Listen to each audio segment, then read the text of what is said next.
Aqui. A doce verdade.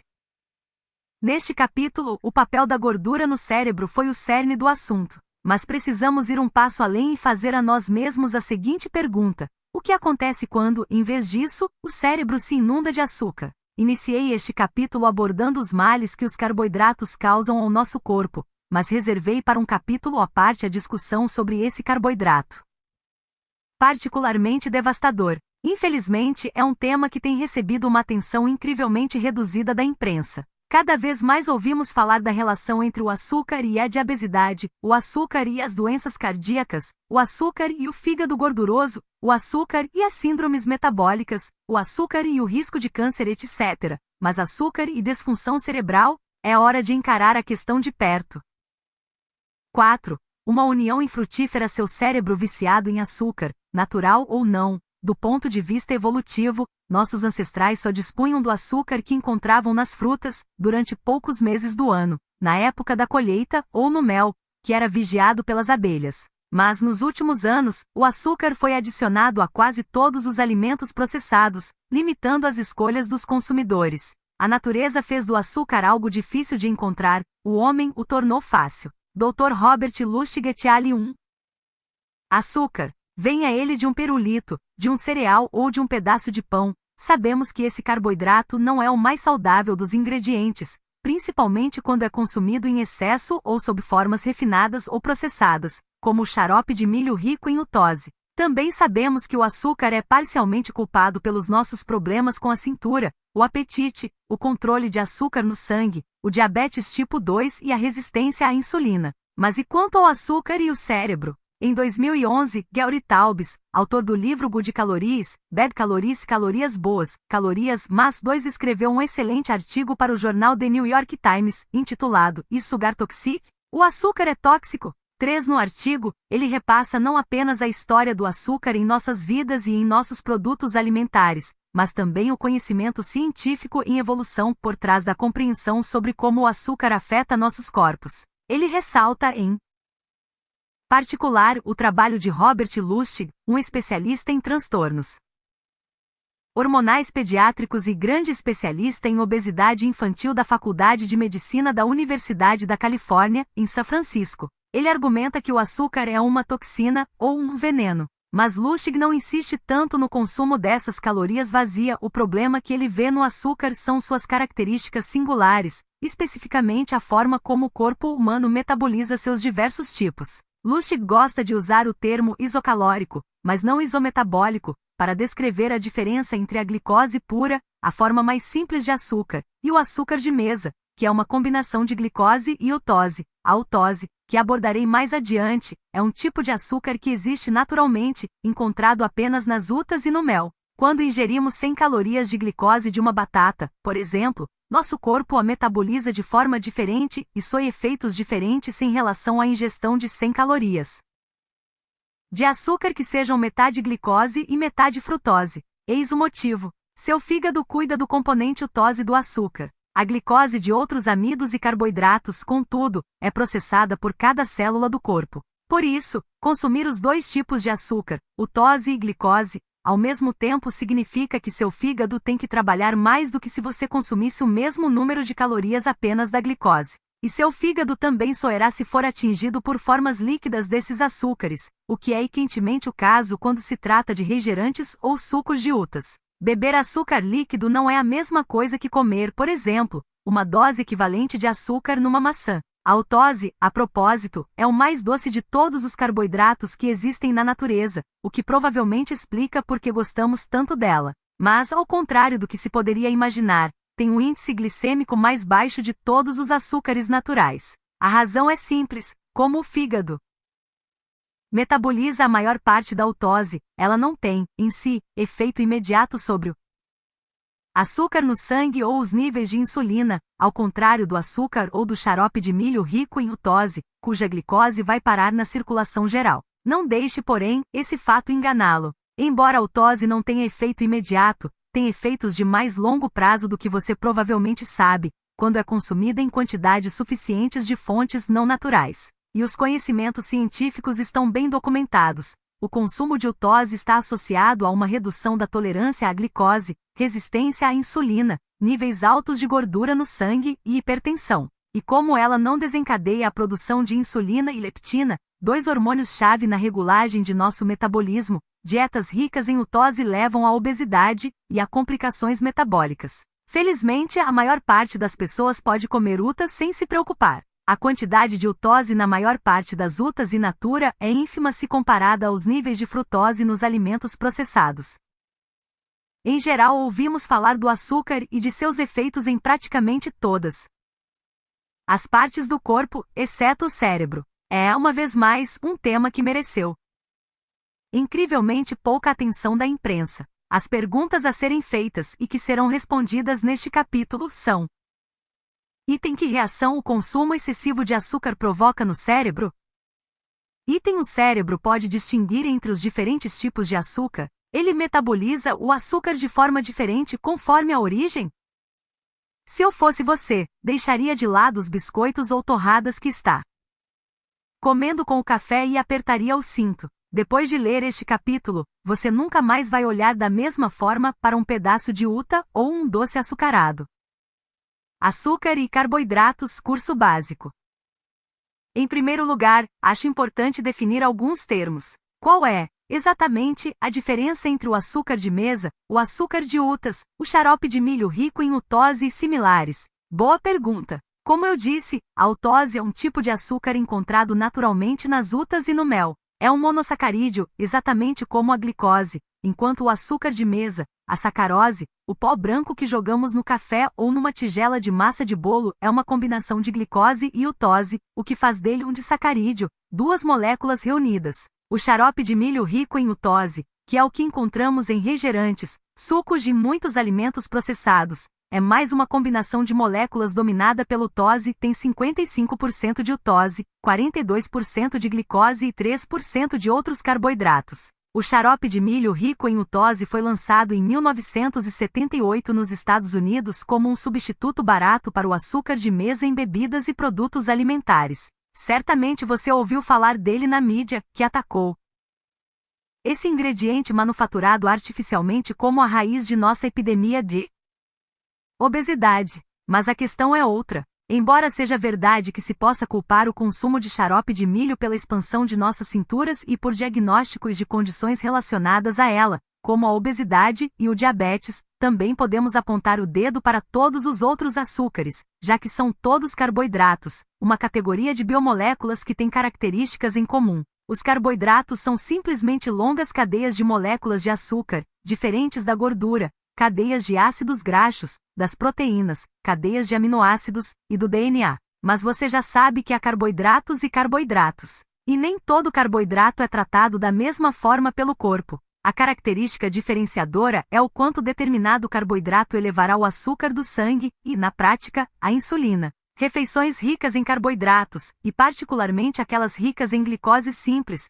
fazem o pâncreas aumentar a produção de insulina para armazenar o açúcar do sangue nas células. Durante a digestão, os carboidratos são decompostos e o açúcar é liberado na corrente sanguínea, fazendo o pâncreas elevar a produção de insulina, de modo que a glicose possa penetrar as células. Com o tempo, níveis elevados de açúcar no sangue levam a uma produção cada vez maior de insulina no pâncreas. Os carboidratos que desencadeiam o maior pico de açúcar no sangue costumam ser os que mais engordam, exatamente por esse motivo. A lista inclui tudo que é feito com farinha refinada, pães, cereais, massas, amidos como o arroz, a batata e o milho, e carboidratos líquidos como os refrigerantes, a cerveja e os sucos de utas. Todos eles são rapidamente digeridos porque inundam a corrente sanguínea com glicose e estimulam um pico de insulina, que armazena as calorias em excesso sob a forma de gordura. E os carboidratos nos vegetais. Esses carboidratos, principalmente aqueles nos vegetais verdes folhosos, como o brócolis e o espinai, são unidos por fibras indigeríveis.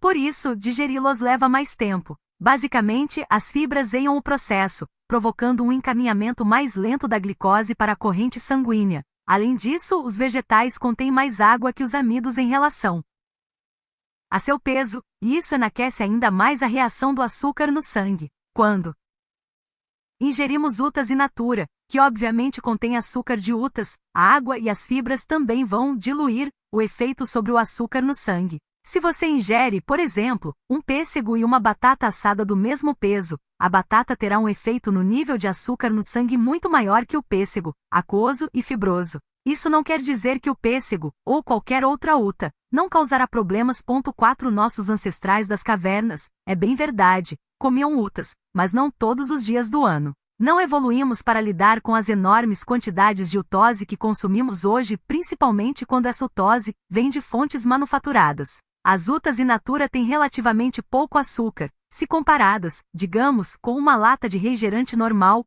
cuja quantidade é maciça. Uma maçã de tamanho médio contém cerca de 44 calorias de açúcar, numa mistura rica em fibras, graças à pectina. Em compensação, uma latinha de 355 ml de Coca-Cola ou Pepsi contém quase o dobro, 80 calorias de açúcar. Se você fizer o suco de várias maçãs e concentrar o líquido numa bebida de 355 ml, perdendo, assim, as fibras, veja bem, você vai obter uma pancada de 85 calorias de açúcar, que podia muito bem ter vindo de um refrigerante. Quando a lutose chega ao fígado, a maior parte se converte em gordura e é enviada às nossas células adiposas. Não admira que a lutose tenha sido considerada pelos bioquímicos o carboidrato que mais engorda. E quando nossos corpos se acostumam a realizar essa operação simples em cada refeição, podemos cair numa armadilha em que até nosso tecido muscular se torna resistente à insulina. Gary Taubes descreve esse efeito dominó de forma brilhante no livro Why We Get Fat, Por que Engordamos. Assim, embora a lutose não tenha efeito imediato sobre o açúcar no sangue e a insulina, com o passar do tempo, talvez alguns anos, ela é uma provável causa de resistência à insulina e, portanto, do armazenamento maior das calorias sob a forma de gordura. O ponteiro no nosso medidor de divisão dos combustíveis vai apontar na direção do armazenamento de gordura, mesmo que não tenha começado desse jeito. 5. O fato mais perturbador em relação ao nosso vício em açúcar é que, quando combinamos lutose e glicose, o que fazemos constantemente ao ingerir alimentos feitos com açúcar de mesa, a lutose pode não fazer muita coisa de imediato com nosso nível de açúcar no sangue, mas a glicose que vem junto cuida disso, estimulando a liberação de insulina e alertando as células adiposas para que se preparem para mais armazenamento. Quanto mais açúcar ingerimos, mais estamos dizendo ao nosso corpo para transformá-lo em gordura. Isso acontece não apenas no fígado, levando a uma condição conhecida como doença do fígado gorduroso, mas no resto do corpo também. Bom dia, meuzinhos, dobrinhas, barriguinha de cerveja e o pior de todos os tipos de gordura, a gordura visceral invisível que envolve nossos órgãos vitais. Adoro a forma como Taubes traça um paralelo entre a relação de causa e efeito que une os carboidratos e a obesidade, e o elo entre o fumo e o câncer. Se os cigarros não tivessem sido inventados, o câncer pulmonar seria uma doença rara. Da mesma forma, se nossas dietas não fossem tão ricas em carboidratos, a obesidade seria uma condição rara. 6 Eu iria um passo além, e diria que outras condições também seriam incomuns, inclusive o diabetes, as doenças cardíacas, a demência e o câncer. E se eu tivesse que escolher uma doença a evitar, dentre todas, eu diria o diabetes. Isto quer dizer, não se torne diabético. A sentença de morte do diabetes. Não há como exagerar a importância de evitar o caminho do diabetes, e se você já tem que lidar com ele, a chave é manter equilibrado o nível de açúcar no sangue. Nos Estados Unidos, somos quase 11 milhões de adultos de 65 anos ou mais com diabetes tipo 2, o que diz muito sobre a magnitude da catástrofe em potencial nas nossas mãos se todos esses indivíduos, além daqueles que ainda não foram oficialmente diagnosticados, desenvolverem Alzheimer. Os dados que sustentam a relação entre o diabetes e o Alzheimer são profundos. Mas é importante compreender que o diabetes é um poderoso fator de risco para o declínio cognitivo simples. Isto é particularmente verdade entre indivíduos que controlam mal o diabetes. Um exemplo claro, em junho de 2012, a revista Archives of Neurology publicou uma análise de 3.069 idosos para determinar se o diabetes aumenta o risco de declínio cognitivo e se um controle ruim do nível de açúcar no sangue está relacionado a uma piora no desempenho cognitivo. 7 Numa avaliação inicial, cerca de 23% dos participantes tinham diabetes, enquanto os 77% restantes não tinham. Propositalmente, os pesquisadores escolheram um grupo variado de adultos de idade avançada com boas funções. Um pequeno percentual, porém, daqueles 77% viriam a desenvolver diabetes durante os 9 anos do estudo. No início da pesquisa, uma série de testes cognitivos foi realizada. Os testes foram repetidos ao longo dos 9 anos seguintes. A conclusão afirmava o seguinte: entre adultos de idade avançada com boas funções, o DM diabetes mellitus e o mau controle da glicose entre aqueles com DM estavam associados a funções cognitivas piores e declínio mais acentuado. Isso indica que a severidade do DM pode contribuir para a aceleração do envelhecimento cognitivo. Os pesquisadores demonstraram uma diferença bastante forte na taxa de declínio mental entre aqueles com diabetes, se comparados aos não diabéticos. É ainda mais interessante notar que, como os autores observaram, já no início do estudo as notas cognitivas de base dos diabéticos eram inferiores às do grupo de controle. O estudo também descobriu uma relação direta entre a taxa de declínio cognitivo e níveis mais altos de hemoglobina A1C, um marcador do controle do nível de glicose no sangue. Os autores afirmaram: a hiperglicemia, nível elevado de açúcar no sangue, foi proposta como mecanismo que pode contribuir para a associação entre o diabetes e reduzir as funções cognitivas. Mais adiante, eles afirmam que a hiperglicemia pode contribuir para uma perda cognitiva através de mecanismos como a formação de produtos finais de glicação avançada, inflamações e doenças microvasculares. Antes que eu explique o que são os produtos finais de glicação avançada e como eles são formados, vamos nos debruçar sobre outro estudo, anterior, feito em 2008. Esse estudo, da Clínica Mayo, publicado na revista Archives of Neurology, investigou a duração dos efeitos do diabetes numa pessoa. Em outras palavras, a quantidade de tempo com diabetes interfere na severidade do declínio cognitivo? Adivinhe, os números são de arregalar os olhos. Segundo as conclusões da Clínica Mayo, se o diabetes começa antes de a pessoa completar 65 anos, o risco de comprometimento cognitivo leve aumenta em espantosos 220%. E o risco de comprometimento cognitivo leve em indivíduos que têm diabetes há 10 anos ou mais aumentou 176%. Naqueles que estavam tomando insulina, o risco aumentou 200%. Os autores propuseram um mecanismo para explicar a conexão entre níveis altos persistentes de açúcar no sangue e o Alzheimer. Aumenta a produção de produtos finais de glicação avançada. Ponto 8. Constatamos, portanto, uma vez mais, a referência a esses produtos finais de glicação. O que são, afinal, esses produtos finais que estão aparecendo na literatura médica, relacionados ao declínio cognitivo e a um envelhecimento acelerado em geral? Eu os mencionei rapidamente no capítulo anterior. Vamos compreendê-los melhor. Uma vaca louca e muitas pistas para os transtornos neurológicos.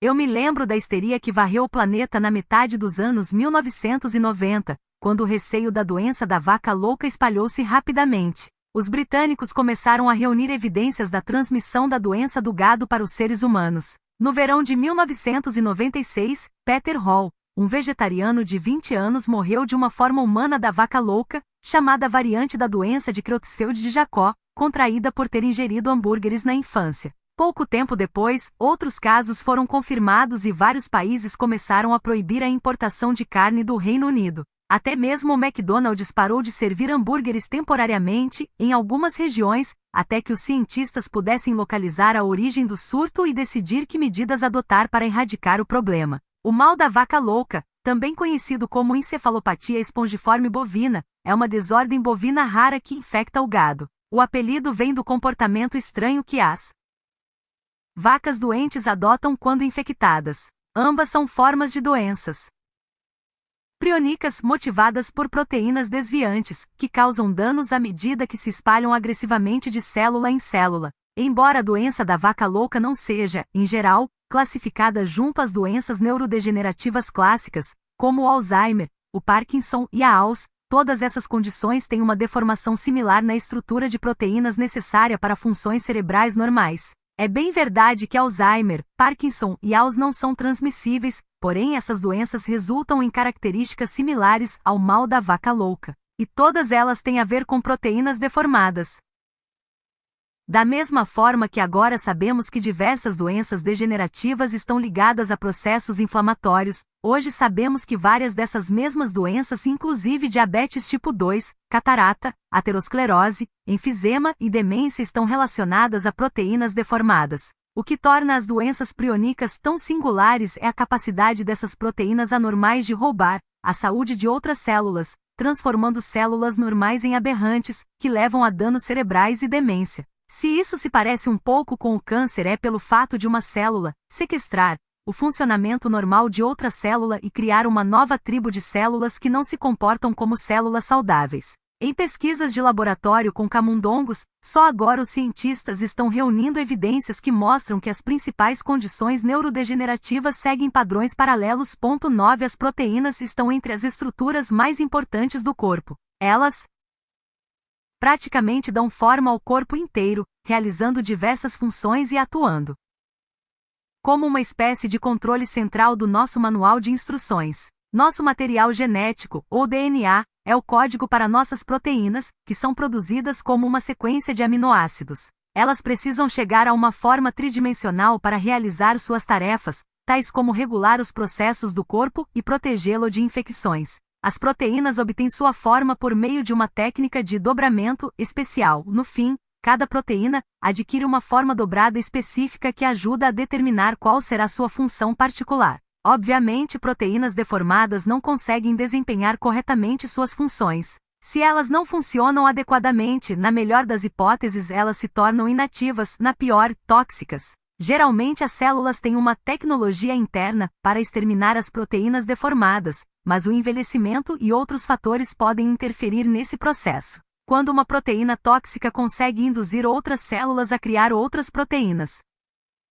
deformadas, o resultado pode ser desastroso. É por isso que hoje muitos cientistas lutam para encontrar uma forma de interromper a disseminação de proteínas deformadas, literalmente parando o desenvolvimento dessas doenças. Stanley Prusiner, diretor do Instituto para Doenças Neurodegenerativas da Universidade da Califórnia, em São Francisco, descobriu os prions, o que lhe valeu o Prêmio Nobel, em 1997. Em 2012, ele fazia parte de uma equipe de pesquisadores que escreveu um artigo seminal, apresentado na revista Proceedings of the National Academy of Sciences, mostrando que a proteína beta-amiloide, associada ao Alzheimer, tem características semelhantes aos prions. 10 Na experiência, os autores conseguiram acompanhar a evolução da doença injetando proteína beta-amiloide em um dos lados do cérebro de camundongos. Usando uma molécula geradora de luz, eles assistiram enquanto as proteínas do mal se acumulavam uma cadeia tóxica de acontecimentos, semelhante ao que acontece no cérebro com Alzheimer. Na verdade, essa descoberta traz pistas para algo mais que as doenças do cérebro. Os cientistas que se concentram em outras partes do corpo também têm pesquisado o impacto de proteínas deformadas. O fato é que proteínas loucas podem ser responsáveis por uma série de males. Até o diabetes tipo 2, por exemplo, pode ser enxergado desse ponto de vista, se levarmos em conta que os diabéticos têm proteínas dementes no pâncreas, que podem afetar negativamente a produção de insulina, o que levanta a questão: níveis cronicamente altos de açúcar no sangue são a causa dessa deformação. Na aterosclerose, o aumento do colesterol típico da doença pode ser causado pela deformação das proteínas. Quem sofre de catarata tem proteínas, mas que se acumulam no cristalino dos olhos. A fibrose cística, um transtorno hereditário provocado por um defeito no DNA, se caracteriza pelo dobramento incorreto da proteína CFTR, e até mesmo um tipo de enfisema deve à devastação que causa a proteínas anormais que se acumulam no fígado e não chegam aos pulmões que delas necessitam. Ok. Uma vez entendido que proteínas desviantes têm um papel crucial nas doenças, sobretudo na degeneração neurológica, a questão seguinte é: o que causa a formação de proteínas desviantes? Em um caso como a fibrose cística, a resposta é mais simples, porque identificamos um defeito genético específico. Mas e quanto a outros males que têm origem misteriosa, ou que não se manifestam na idade avançada? Vamos nos debruçar sobre aqueles produtos finais de glicação. Glicação é o termo bioquímico para a união de moléculas de açúcar a proteínas, gorduras e aminoácidos, a reação espontânea, propriamente dita, pela qual a molécula de açúcar adere costuma ser chamada de reação de Maillard. Louis-Camille Maillard foi o primeiro a descrever esse processo, no início dos anos 1911. Embora ele tenha previsto que essa reação teria um impacto importante na medicina, foi preciso esperar até 1980 para que os cientistas se voltassem a ela, na tentativa de compreender o envelhecimento e as complicações do diabetes. A reação de Maillard forma produtos finais de glicação avançada, comumente abreviados como AIDS. Para ter uma noção dos AIDS em ação, basta observar alguém que soe de envelhecimento precoce, alguém com muitas rugas, flacidez, pele descolorida e sem brilho. O que você está vendo é o efeito físico das proteínas ligadas a açúcares marginais, o que explica por que os AIDS são considerados atores preponderantes no envelhecimento da pele.